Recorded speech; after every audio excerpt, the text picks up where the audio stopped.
will you finish doing your makeup? Your face should be ready for the second coat now. Will you keep your noise down, Boyce? Do you want the neighbours to think we're vulgar? Bell? Coffee? Oh, yeah, thanks very much. Cheers, boys. No. I mean, go round to the kitchen and make me a cup. Yeah, boys. You know, this car's a GTI. If you rearrange the letters, you got yourself a personalised number plate. 2 sugars in mine.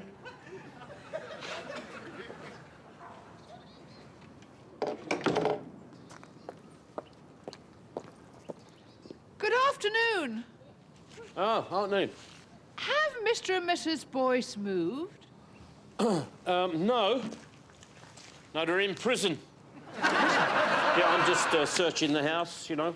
I'm from the drug squad. They will be out on parole shortly, so watch your step. Thank you, officer. Not at all, Mom. 2 sugars. I mean, I shouldn't be going to this wedding in my condition. I can't even smell my own aftershave. Mind you, I can't smell Dell's either, so that's a plus. Keep your big mouth shut at this wedding. I don't want you being sarcastic to my family. Well, that's going to limit the conversation then, isn't it? I mean, they make Grant Mitchell look intelligent. I'm fed up with having to defend you. The times I've said to him, yes, he's ugly, but he's successful. And you be nice to my mum. It's taken me 5 years to convince her you're not a vampire. All right. Looking forward to the wedding, then. You look lovely, darling. Whoa. Did I tell you about my new business deal? Well, you did mention it 2 or 3 dozen times. Yeah, 5 or 6 weeks from now, and Boyce will be flying off to Paris to sign the contract. He's going to be a multi-millionaire. Oh, please don't. I'm going to wet myself in a minute. We don't know whether to buy a new house or have this one renovated. Marlene, have some sensitivity. Don't talk about millions of pounds and big houses in front of Dell. It'll make him feel nostalgic. It must be horrible for you and Raquel having all that money and then losing it. Good always comes out of bad, Boyce. As Raquel says, it's made her appreciate the little things of life. Marlene knows all about that. She had no choice.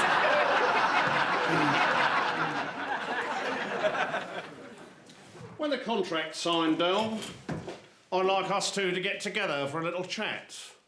I want to know what you did when you became a millionaire. Make sure I don't make the same mistakes.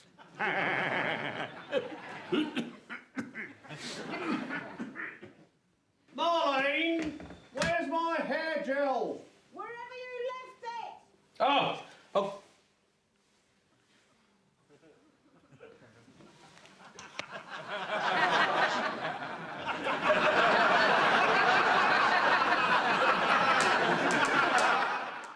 I'll go and get some more tea. And I'm going to get some cereal. Well, I can get... Me, not you, not anyone else, just me. All right, all right. Just be careful. Oh, my God. Oh, Rodney, come on, sit down. Behaving like a Moby. I've been waiting a long time for this, baby. I don't want anything to go wrong. No, it's fair enough, fair enough. Tell me something. There's one thing I still don't understand.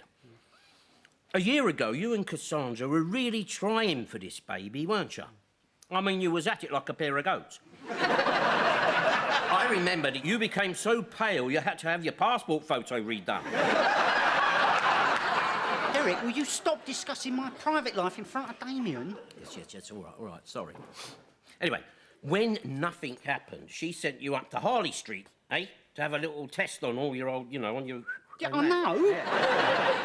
Because I remember going around to your flat, I couldn't get a bottle of milk in the fridge for specimens. And I remember what you said to me. You said if it hadn't been for the magazines, you would have packed it in. Look, we simply weren't very successful to begin with, and they thought that I might have a low count. Yes, I know, but you were back and forth there for ages. Shame they didn't give air miles. And a low count, call blimey, you was on the calculator. Trigger. I don't believe you. And then you announce that you've changed your mind about having a chavvy, and then you go late-night shopping at family planning. Cassandra and I discussed it, and our initial reaction was, quite naturally, to hold back until the financial climate was more conducive to starting a family, right? Then, we had a change of heart. Yeah, well, I understand that, but in a minute you're going to have the bailiffs, aren't you, as godparents? We decided to try for this baby as a token, Del. As a token of our belief in our marriage, of Trotter's independent traders, of the future of Britain. But most importantly of all, as a token of our belief in this family. Rodney. If your dear mother could hear you now, she'd be so proud of you. It's just how we feel. Good boy. Good boy. Here, I know how you get babies. I bet you do. It must have been horrible. Hey, he's a lad, isn't he? Oh, I'll just go in there and kick his teeth down his throat. You know, that kid does my head in. And I bet it was him who nicked your contraceptive pills. He's so silly. No, I searched all over this flat. They was nowhere to be found. No, it was him. Rat boy. Leave him alone, he's only young. Yeah, but he seems to know everything. It's like a cross between Harry Potter and Swampy. Right, Rodders, come on. Get your arse in gear. We've got some business to sort out. Here, go and start the van, will you? He ain't got used to me being in charge yet, has he? See you, Raquel. Oh, bye. Final reminder. Final reminder. Final reminder. This is not a circular. No, it's a final reminder. Oh, here's a letter addressed to Albert Trotter. It's from the Royal Naval Association. They obviously haven't heard. Should we open it? No, best leave it to Del. All right. I'm off, sweetheart. See you later, Cassandra. Del, a letter's arrived from the Seamen's Association. Oh, that'll be for Rodney.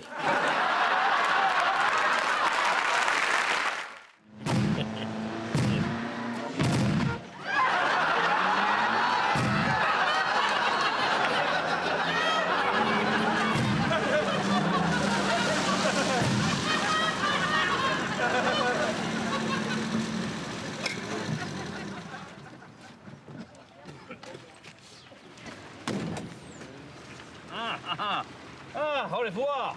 Au revoir. Derrick und Rodney Trotter. Bonjour, monsieur. Bonjour. Excuse me, did you say Trotter? Yeah, we're Albert Trotter's great-nephews. Very pleased to meet you. George Parker. I sailed with your uncle during the war. Is Albert not coming? No, I'm afraid not. Unfortunately, he passed away a few months ago. Oh, I'm very sorry to hear that. Yeah, well, so are we. Well, where's the crew? Crew? Oh, here. I'm the only one that's turned up. All the others are either dead, in old people's homes, or just couldn't be bothered. See, well, we're here to represent Albert, so, you know, let's get started. Oh, right. Mr. Mayor, s'il vous plaît.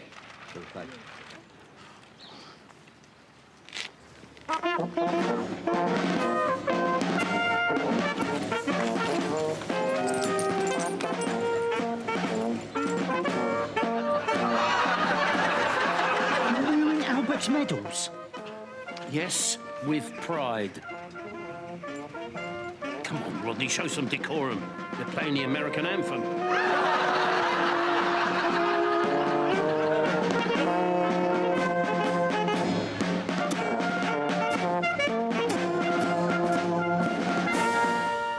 I knew we should have got a later ferry. But did I assert my opinion? No. I listened to bloody Dell like I've listened to him all my life. Still, it gives us a bit of time to see France.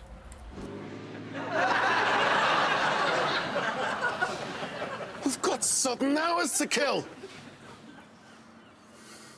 Relax, Denzel, relax. When I was married to Corinne, she was always saying that to me. Relax, Denzel. And I would. Then Del would phone and... I like Corinne. I used to think that if ever I got married, I'd like it to be to a girl like her. Yeah, she was okay. You ever thought of getting married, Trig? No. I haven't met the right person yet. But I've always had this sort of image of my perfect woman, sort of my dream girl. Yeah, what's she like? Oh, she's nothing to look at. Very plain. Little scar on her chin where she had her wart removed.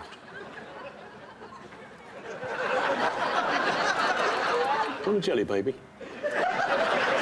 Yeah.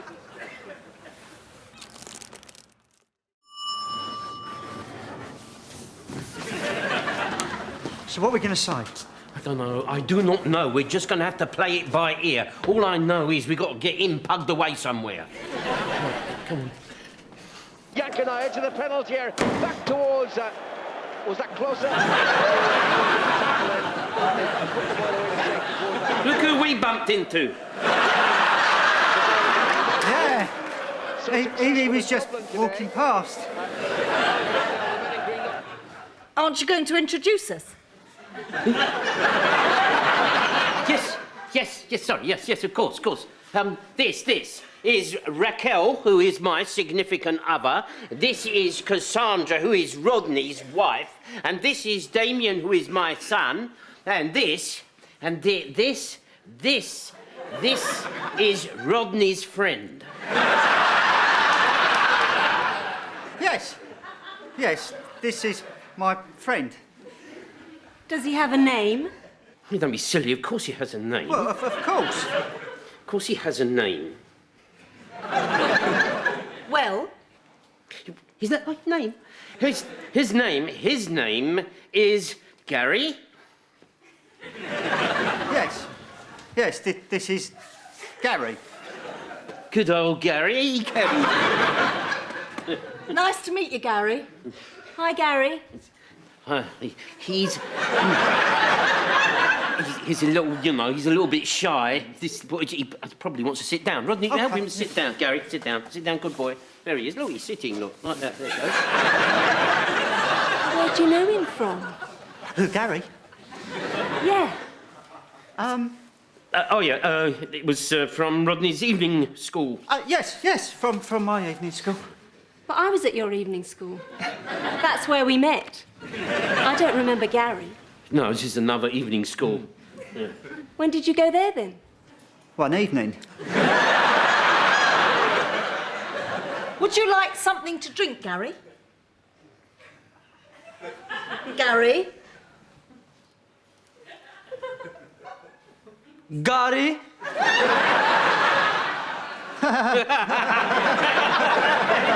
Yes, he said Gary. Gary, look. It's the way he says it. Gary. Oh, you killed me. He can't speak any English, can he? What? Him? No. Of course, speak English. Well, he's like the talking clock. Once he starts, you can't stop him. Did you meet Rodney at evening school, Gary? Gary? Oh, my God, he's an illegal immigrant. Oh, shh! Raquel, don't say that too loudly around this estate. It'll cause a panic. Oh, yes, you've got an illegal. Sweetheart, I'm sorry. I really am sorry. This is nothing to do with us. We found him in the back of Denzel's lorry. Look, we didn't have a clue he was there. He must have snuck in while we was having a coffee.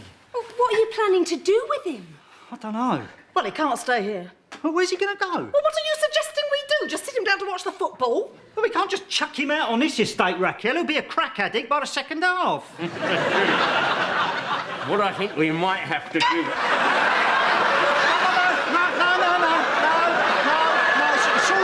it's all right. No. Look, it's look, a lighter, see? Lighter. Right? Got it. What do you want, Boyce? Oh, a large cognac would be lovely, thank you, Racco. You'll be lucky, Boyce. Here you are, Rodney. Cheers. Thank you. Now, Boyce, if you think I'm driving for you tonight, you've got another thing coming, pal. Oh, no, it's not that, Del. I've got a bit of a problem. I've been chucked out of my house. Good for Marlene. She's finally thrown you out. No, Marlene didn't. The police did. The house is full of gas. Those bloody log effect fires Lenny Corby fitted are leaking all over the place. And on top of all that, the gas board can't turn it off at the mains because Lenny snapped the handle off. They've evacuated the entire road. Well, Marlene's gone off to her mum's with Tyler, and I was going to check into a hotel, but I left everything in the house. Wallet, credit cards, car keys, the lot. Fire brigade won't let me back in because it's too dangerous. So all I've got is what I'm wearing. Well, that is bad news, isn't it, Boyce? So what are you doing here? Well, I was in trouble, Del, so I thought I'd go and seek the help of my best friend. But you decided to call in here first? Derek is my best friend, he always has been. Yeah, well, on your bike, Boyce. I just need a bed for the night, Del. I'm throwing myself on your mercy. Why can't you stay at Marlene's mum's with your wife and child? Because the batty old mare won't let me in her house. We had a row at that wedding. She cast doubt upon my personal hygiene. Apparently there was this horrible smell of onion and she blamed me. Couldn't you stay with Trigger? Have you ever spent an evening in Trigger's flat? It's like having a séance with Mr. Bean. Well, Dental's got room at his place. Yeah, but he's not there. Nobody knows when he's going to be back. Why do I get the feeling you don't want me here? No, it's not that, Boyce. It is. No, look, it's just that we're overcrowded. Raquel and I got our bedroom, and Cassandra and Rodney got their bedroom, Damien's got his bedroom. Yeah, well, a sofa will do. Oh, well, Gary's sleeping on that. Gary? Gary? Good God! This is Gary, it's Rodney's friend. What happened here? Did he get ready for bed in a power cut?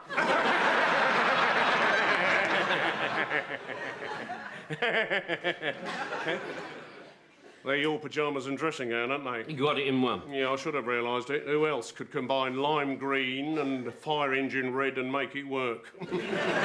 Well, I've always had an eye for colour, you know me. Derek, could I have a word, please? Of course you can, sweetheart. Of course.